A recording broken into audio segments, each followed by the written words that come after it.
Dahil sa pagtama ng bagyong Opong na nagtaas sa Romblon sa signal number 3, mahigit 1,260 pamilya o tinatayang 4,060 katao mula sa iba't ibang baybaying bayan ng probinsya ang agad na inilikas. Kaugnay ng banta ng storm surge, pagbaha at landslide, maagap na kumilos ang Philippine National Police, Philippine Coast Guard at Municipal Disaster Risk Reduction and Management Council upang masiguro ang kaligtasan ng mga residente. Kasabay nito, nagsagawa ng deployment briefing at inspeksyon ng search and rescue equipment ang tropa ng Romblon Municipal Police Station sa pangunguna ni Police Captain Eric Herald Faigao.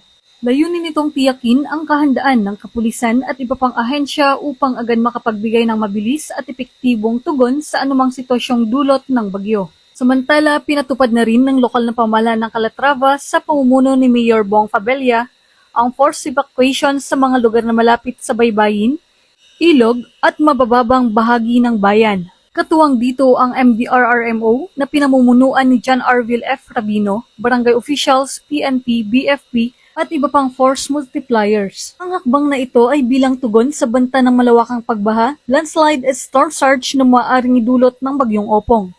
Sa kasalukuyan, nakakaranas ng pagkawala ng kuryente ang malaking bahagi ng Romblon matapos magtumba ng ilang poste ng kuryente dahil sa malakas na hangin. Sa kabila ng panganib, patuloy na nagtutulungan ng iba't ibang ahensya ng pamahalaan kasama ang mga lokal na opisyal at volunteers upang masiguro ang kaligtasan ng bawat Romblomanon. Tinuturing ng pamahalaan at ng ating uniform personnel ang matagumpay na pagpapatupad ng preemptive at forced evacuation bilang patunay ng kanilang malasakit at kahandaan na protektahan ang komunidad laban sa kalamidad.